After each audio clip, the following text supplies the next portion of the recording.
Hello, welcome to the WarriorCast. This is Julianne Santos, and I will be co-hosting with Mr. Delacruz. And today we're going to be doing something a little different. We're going to be doing a student spotlight, and today's student spotlight is Catherine Batang. Hey, Catherine, how are you? I'm doing good. Thank you for having me here. So, we just want to learn about your journey in South City in general. So, Can I tell this story like real quick before we get into the journey? Because I feel like I'm gonna miss this story. So like, I remember I was like in my second year teaching here, and do you remember Francesca? Francesca Buendia? Yeah. Yeah. So I was like, she was on the golf team. I was like, hey, who's killing it in the golf team? She's like, Catherine, man. She's like, she was talking all this hype about you, like, oh man, she's like sponsored and she's like killing it.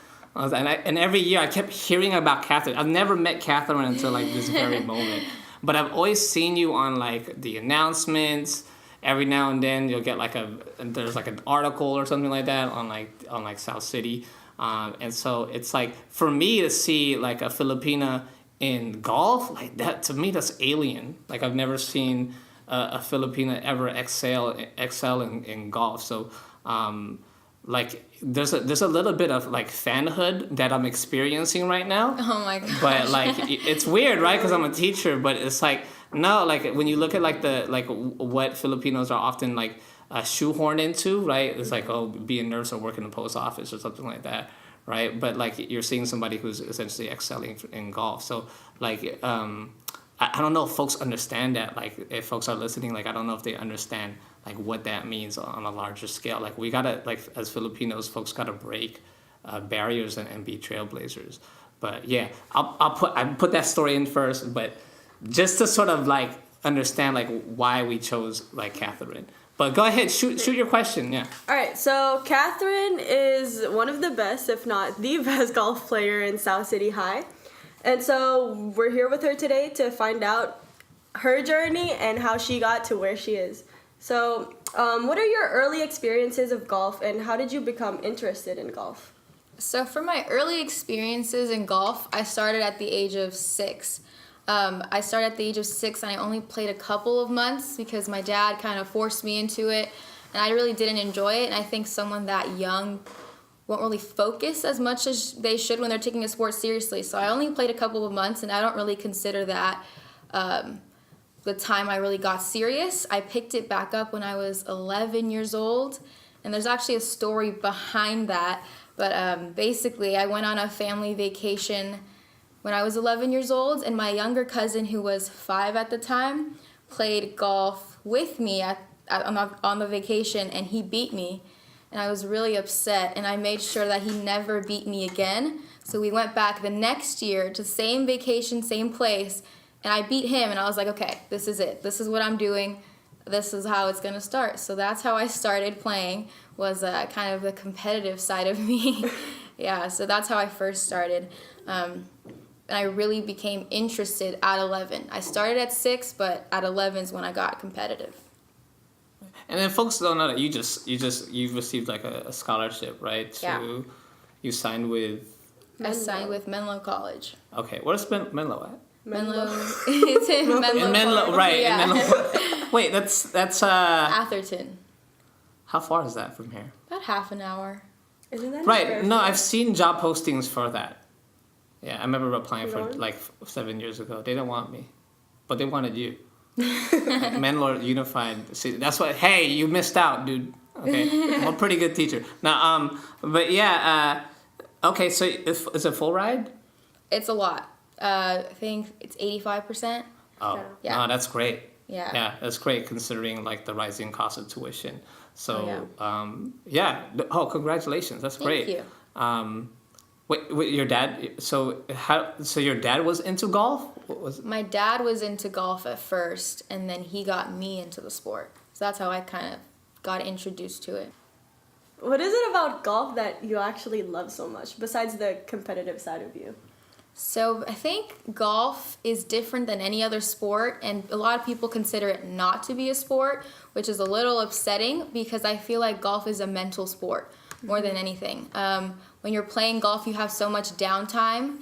You're not swinging the club 24/7. There are rounds that I play that are like 6 hours long, but out of those 6 hours, only an hour is me actually playing the sport. And so in that downtime, a ton runs through your mind, and it kind of can either mess with your game or can help your game.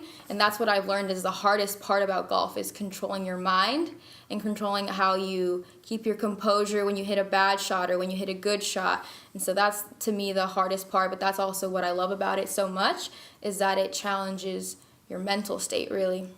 And that goes out to everyone, because when people don't see people hit each other, they don't think it's a sport. And this is the reason why we're putting her on the spotlight, to also put a spotlight on sports that aren't seen as sports. What does it mean to be a woman of color in a white male-dominated sport? So I think when I first got into the sport, I really looked up to Tiger Woods, who is not a white male playing the sport of golf. So I saw his accomplishments and thought to myself, why can't I do the exact same thing? Mm-hmm. And so going into the sport, I didn't really see it as that. I saw it as, this is a challenge that I'm willing to take on. And if anything, it being a white male dominated sport, it taught me to be more competitive, and it taught me to kind of handle the pressure of having so many eyes looking onto me, because going to practice and going on the practice range, all the stalls, I don't know if this is like a golf analogy, but basically all the stalls that were there, out of 10 stalls, I was the only girl, only brown skin, and so with all those eyes looking at me, it taught me to play under pressure. So if anything, it just helped my game more than anything. And with your experiences as being the only woman in some of your tournaments or matches, have you ever had someone belittle your success or skill just because of your difference from them? And how did you react from it? That happens all the time, and probably every time I go to play. I actually play on the boys team here at school, and so that happens all the time when I play and they see me and then they look at me weird, or they're like, oh, okay, well, here we go again, it's going to be a long day. But then when I actually show them what I can do and kind of, I don't know, it excites me when I see people kind of belittling me, because I want to show them what I can do. So then again, it goes back to the white male question, I think it helps my game. I think it helps me become a better golfer, because I like kind of, I don't know how to say it, but I like showing people my skill, and especially when they think so little of me. All right. And while we're on this topic already, what do you feel about female athletes always being labeled as the best female blah, blah, blah, instead of just saying the best overall? So this is a question that I think about a lot, because they do that a lot at South City, is they say the female warriors, or what do they say? Lady warriors. Yeah. That's how they label the girls' teams. I don't know. I feel like for my sport in golf, there are kind of ways to divide men and women, because we play at different standards.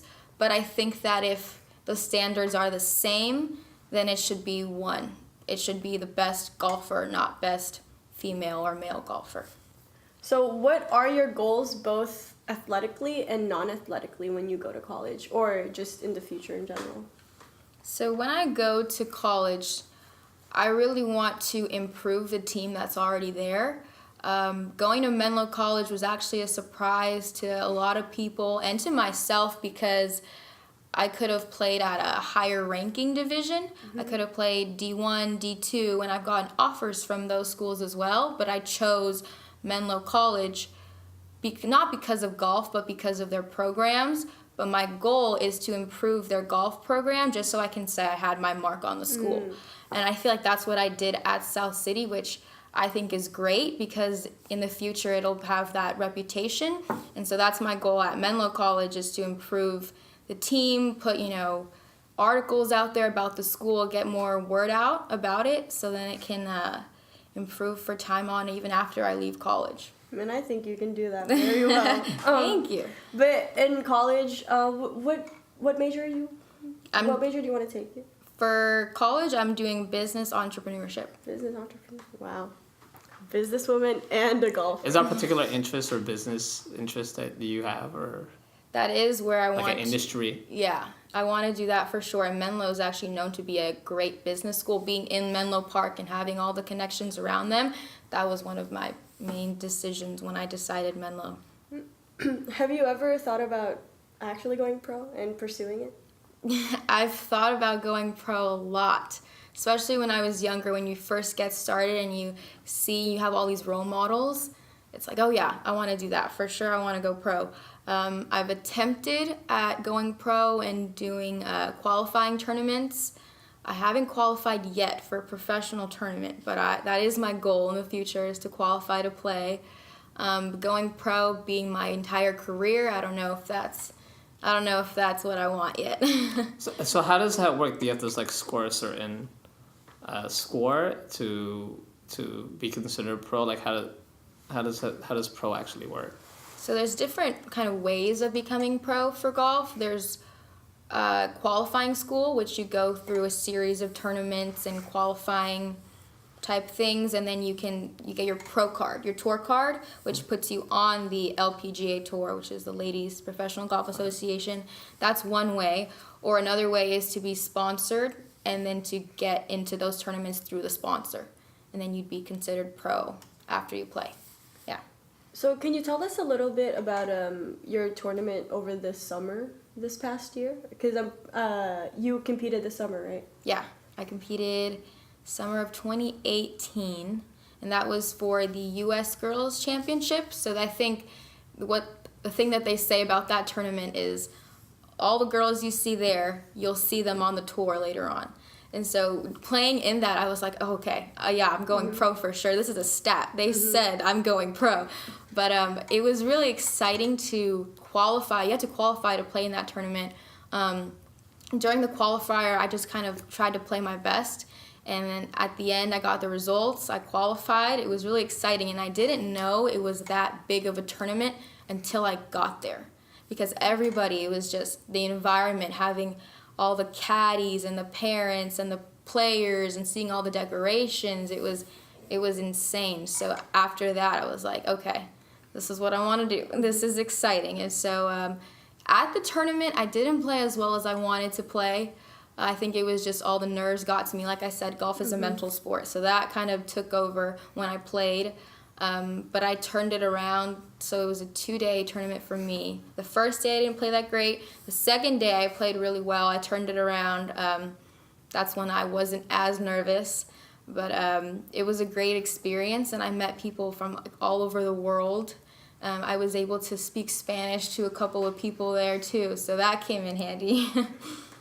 So with all of this pressure building around your golf career, especially with making a name for yourself, who's your support system? So for my golf career and anything that I do, I think it's always been my parents.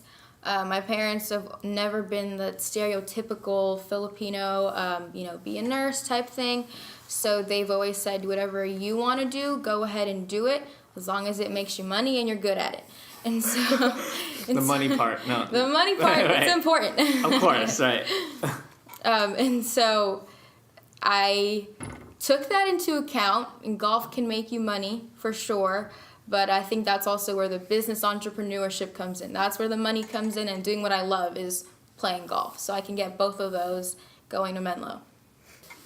So being a part of the minority and actually, going out there and showing other people that, you don't have to be white or male to be able to play golf. What advice would you give to other golfers or anyone trying to excel in something where they don't normally have people that look like them excel in? Because this is a big step. I've never really had anybody ask me for advice, so this is interesting. I think for people going into something where you don't normally see people like yourself, which is definitely what I did, it was just love for the sport. You really have to love what you do. If you don't love it, it's just not going to work. For me, I put in so many hours into practice, and people have called me insane. I do 4 hours during the week, 6 hours on weekends, And so doing that, you really have to love it in order to do it. If you don't love it, you're not going to be good at it. But also when you see people who aren't like you, if you have the drive to do it, you're going to want to do it even more. And so for me, going into tournaments, seeing people who didn't look like me, I wanted to be better than them so they couldn't belittle me. It was impossible for them to say, well, you don't belong here, when I was the one beating them.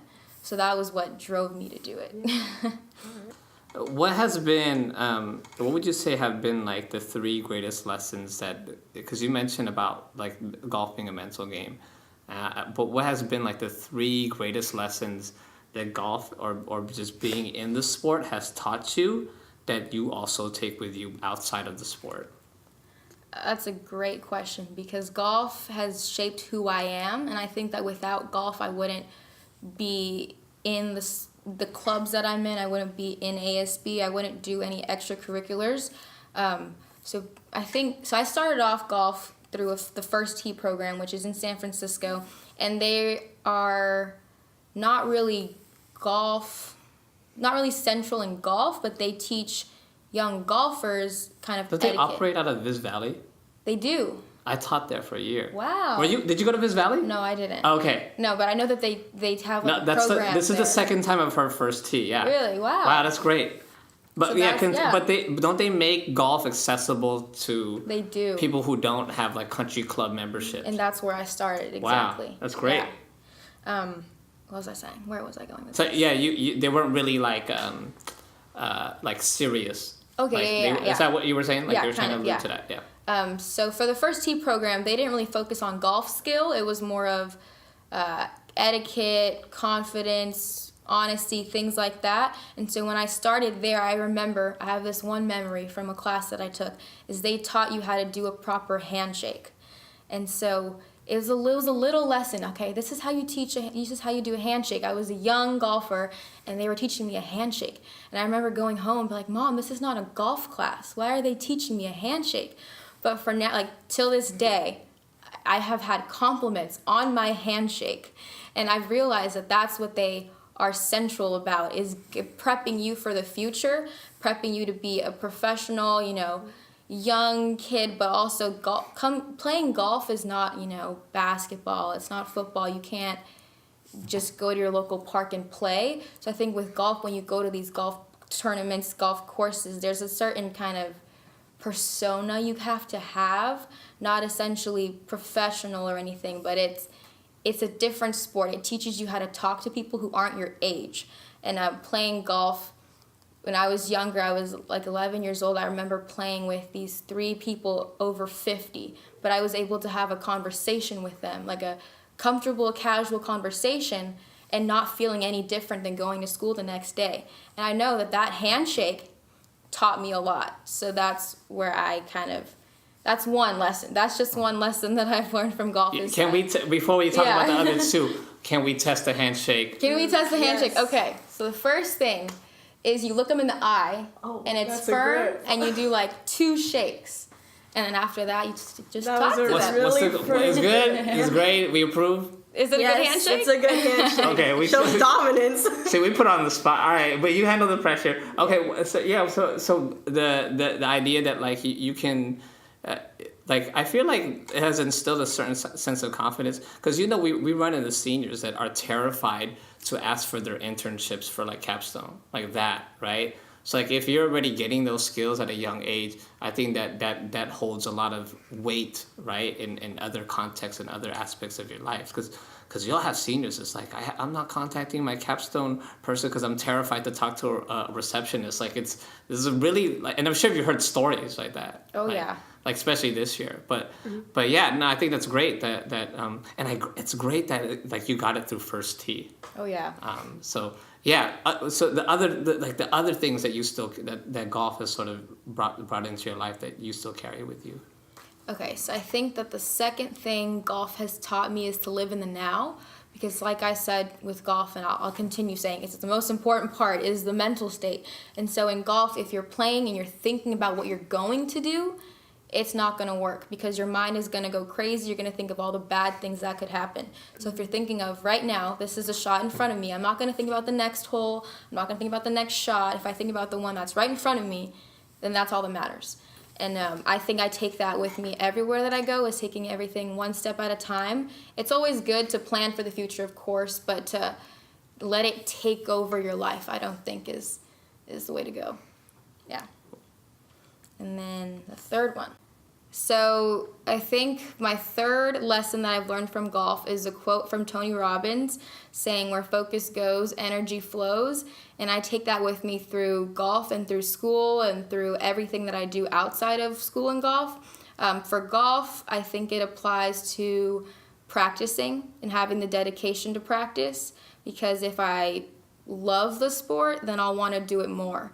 And I think that for school, it's the same way. All of my classes, the ones that I like to do, is where all my energy is going to go into. So whatever I'm focused on, I think is where I'm going to excel the most. And that's why you really have to do what you love, because that's what you're willing to spend your time on. Yeah. Great. All of that from golf. All of it from golf. All of that from golf. So you mentioned that you were in ASB and you take honors classes and you have golf practice for how many hours per week? How do you juggle all of that? I think time management is something that I learned a little later on. When I came into high school, I was the type of student that really didn't want to participate. I didn't want to join clubs. I didn't even know what ASB was until my golf coach told me, "Do you want to join ASB?" And I said yes without even knowing, because I was scared. I was like, yeah, I'll do whatever you want. So then I joined ASB without even knowing, and then I signed up for all these clubs, and then I had golf, and then I had to balance my grades. So everything kind of hit me all at once, and I was like, okay, I don't know what I'm doing. So it took a while to kind of balance everything. Obviously, keeping a schedule is very important. Some things it takes a lot of sacrifice, because golf is one of my main priorities. So if I couldn't practice that day, I'd have to get rid of it. So I remember I was in Earth Club, and I couldn't do Earth Club because I couldn't do the recycling after school. So I had to get rid of that. I couldn't do mock trial this year because I was in ASB, and I had a large role in ASB, so I had to get rid of that. And so the things that took the most priority is where I put most of my time into, and so that's what I've learned kind of throughout my 4 years of high school. So it's really just prioritizing. Exactly. And before we go, Catherine, what would you like the rest of the school to know about yourself and about golf? Just a last thing to say to them.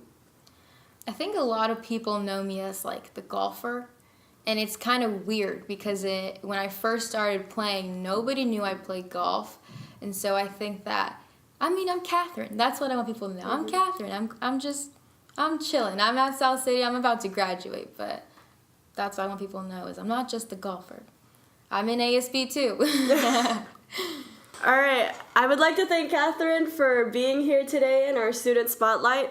And if you like this podcast, make sure to share, subscribe, let everyone know that we're having a podcast here. Thanks for listening, and just keep a lookout for our next episode.